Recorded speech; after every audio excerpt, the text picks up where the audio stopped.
Township ವಿರೋಧಿಸಿ JDS ಪಾದಯಾತ್ರೆ. ಸಂಪೂರ್ಣ ನ್ಯೂಸ್ಗೆ ನಿಖಿಲ್ ಕುಮಾರಸ್ವಾಮಿ ಪ್ರತಿಕ್ರಿಯೆ. ಬಿಡದಿ ಟೌನ್ಶಿಪ್ ಅನ್ನು ವಿರೋಧಿಸಿ ಜೆಡಿಎಸ್ ಪಾದಯಾತ್ರೆಯನ್ನು ಹಮ್ಮಿಕೊಂಡಿದ್ದ ಇಂದಿನಿಂದ ಸತತ 3 ದಿನಗಳವರೆಗೆ ಸಂಪೂರ್ಣ ನ್ಯೂಸ್ಗೆ ನಿಖಿಲ್ ಕುಮಾರಸ್ವಾಮಿ ಪ್ರತಿಕ್ರಿಯೆಯನ್ನ ನೀಡಿದ್ದಾರೆ. ಕಳೆದ 500 ದಿನಗಳಿಂದ ಅನ್ನದಾತರು ಹೋರಾಟವನ್ನ ಮಾಡುತ್ತಿದ್ದಾರೆ. ಈ ಪಾದಯಾತ್ರೆಗೆ ನಾಡಿನ ರೈತರೆಲ್ಲರೂ ಜೊತೆಯಾಗಿದ್ದಾರೆ. ಸಹಸ್ರಾರು ಸಂಖ್ಯೆಯಲ್ಲಿ ರೈತರು ಬಂದು ಕೈ ಜೋಡಿಸಿದ್ದಾರೆ. 2028ರಲ್ಲಿ ಕಾಂಗ್ರೆಸ್ಗೆ ರಾಜ್ಯದ ಜನ ತಕ್ಕ ಪಾಠ ಕಲಿಸ್ತಾರೆ.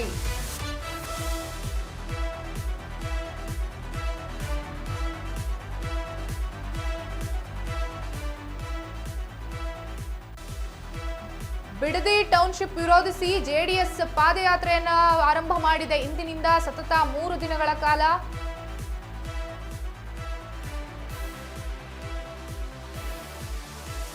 ಇದರ ಬಗ್ಗೆ ಇನ್ನಷ್ಟು ಡೀಟೇಲ್ ಆಗಿ ನಮ್ಮ ಪ್ರತಿನಿಧಿ ನಿಖಿಲ್ ಕುಮಾರಸ್ವಾಮಿ ಅವರನ್ನ ಮಾತಾಡಿಸಿದ್ದಾರೆ. ಅದೇ ಜಾಗದಲ್ಲಿ ನೋಡೋಣ ಬನ್ನಿ. ಅಧ್ಯಕ್ಷ ಜೆಡಿಎಸ್ ನ ಯುವರಾಜ ನಿಖಿಲ್ ಕುಮಾರಸ್ವಾಮಿ ಅವರು ಇವತ್ತು ಪಾದಯಾತ್ರೆಯಲ್ಲಿ ಹೆಜ್ಜೆಯನ್ನು ಹಾಕ್ತಾ ಇದ್ದಾರೆ. ಬನ್ನಿ ಅವರ ಮೊದಲ ಪ್ರತಿಕ್ರಿಯೆಯನ್ನು ಪಡ್ಕೊಳ್ಳೋಣ. ಸರ್ ನಮಸ್ತೆ, ತಮ್ಮ ಮೊದಲ ಪ್ರತಿಕ್ರಿಯೆ. ಇವತ್ತು ಮೊದಲನೇ ದಿನದ ಪಾದಯಾತ್ರೆ ಹೆಜ್ಜೆ ಹಾಕ್ತಾ ಇದ್ದೀರಾ. ರೈತರಿಗೋಸ್ಕರ ಜನತಾದಳ ಪಕ್ಷ ರೈತರ ಕಷ್ಟವನ್ನ ಕಣ್ಣಾರೆ ನೋಡಿದ್ದೇವೆ. 500 ದಿನಗಳಿಗೂ ಹೆಚ್ಚು ದಿನಗಳ ಕಾಲ ರೈತಾಪಿ ವರ್ಗ ರಾಜ್ಯ ಸರ್ಕಾರಕ್ಕೆ ಈ ಯೋಜನೆ ಮಾಡಬೇಡಿ, ನಮ್ಮ ಭೂಮಿ ನಾವು ಕೊಡ್ಲಿಕ್ಕೆ ಆಗಲ್ಲ, ನೆಮ್ಮದಿಯಾಗಿ ನಾವು ಬದುಕ್ತಾ ಇದ್ದೀವಿ, ಬಿಟ್ಬಿಡಿ ನಮ್ಮನ್ನ ಅಂತ ಹೇಳಿದ್ರು. ರಾಜ್ಯ ಸರ್ಕಾರ ಇಲ್ಲಿವರೆಗೂ ತಿರುಗಿ ನೋಡಿಲ್ಲ. ಯಾವ ಚುನಾಯಿತ ಪ್ರತಿನಿಧಿಗಳು ಬಂದಿಲ್ಲ ರೈತರ ಪರವಾಗಿ. ಆ ನಿಟ್ಟಿನಲ್ಲಿ ಇವತ್ತು ರೈತರ ಜೊತೆಯಲ್ಲಿ ಕಳೆದ 500 ದಿನಗಳಿಂದ ನಿರಂತರ ಸಂಪರ್ಕವನ್ನು ಇಟ್ಕೊಂಡಿದ್ದೇವೆ. ಪ್ರತಿಯೊಂದು ಅಂಶವೂ ಕೂಡ ಅರ್ಥ ಮಾಡ್ಕೊಂಡಿದ್ದೇವೆ.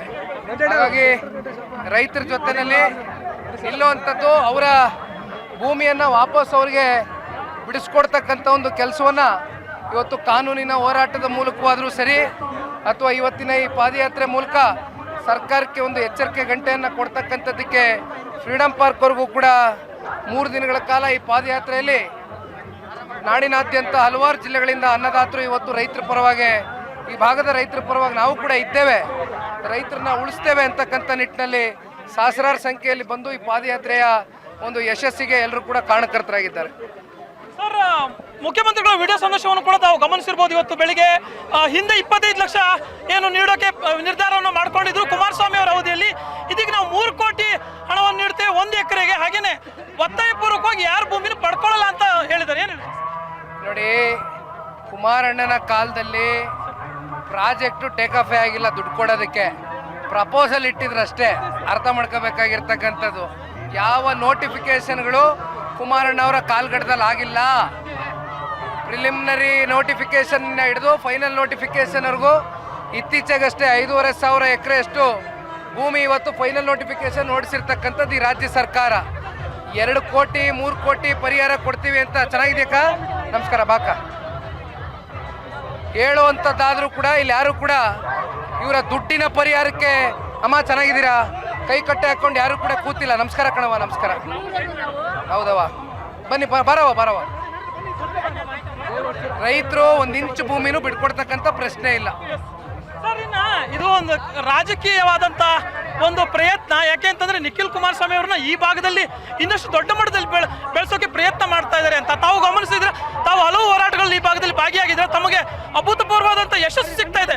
ಅದೇ ಹಿನ್ನೆಲೆಯಲ್ಲಿ ಈ ರೀತಿಯ ಹೇಳಿಕೆ ಬರ್ತಾ ಇದೆ ಅಂತ ಅನ್ಸುತ್ತಾ? ನೋಡಿ, ರಾಜ್ಯದ ಯಾವುದೇ ಭಾಗದಲ್ಲಾದರೂ ಸರಿ ರೈತರು ಸಂಕಷ್ಟದಲ್ಲಿದ್ದಾಗ, ರೈತ ವಿರೋಧಿಯಾದಂಥ ನೀತಿಗಳು ಸರ್ಕಾರಗಳು ಜಾರಿಗೊಳಿಸಿದಾಗ ನಾವು ರೈತರ ಜೊತೆಯಲ್ಲಿ ಇವತ್ತಿಂದ ಅಲ್ಲ, ದೇವೇಗೌಡರು ಈ ಪಕ್ಷವನ್ನು ಕಟ್ಬಡಿಸಿರ್ತಕ್ಕಂಥದ್ದೇ ರೈತ ಪರವಾದಂಥ ಒಂದು ಬದ್ಧತೆ ಮೇಲೆ. ಆ ನಿಟ್ಟಿನಲ್ಲಿ ಅವರ ಒಂದು ಮಾರ್ಗದರ್ಶನದಲ್ಲಿ ಇವತ್ತು ರೈತರನ್ನ, ಈ ಭಾಗದ ರೈತರನ್ನ ಸಂಕಷ್ಟದಿಂದ ಪಾರು ಮಾಡ್ತಕ್ಕಂಥದ್ದಕ್ಕೆ ಪ್ರಾಮಾಣಿಕವಾಗಿ ಅವ್ರ ಜೊತೆ ನಿಂತಿದ್ದೀವಿ.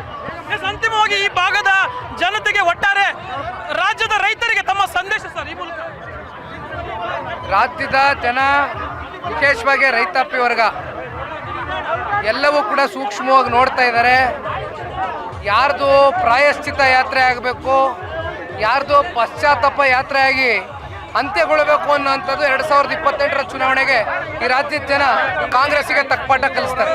ಎಸ್ ವೀಕ್ಷಕರೇ, ಇದಿಷ್ಟು ಜೆಡಿಎಸ್ ಯುವ ರಾಜ್ಯಾಧ್ಯಕ್ಷರಾಗಿರುವಂತಹ ನಿಖಿಲ್ ಕುಮಾರಸ್ವಾಮಿ ಅವರ ಮಾತು.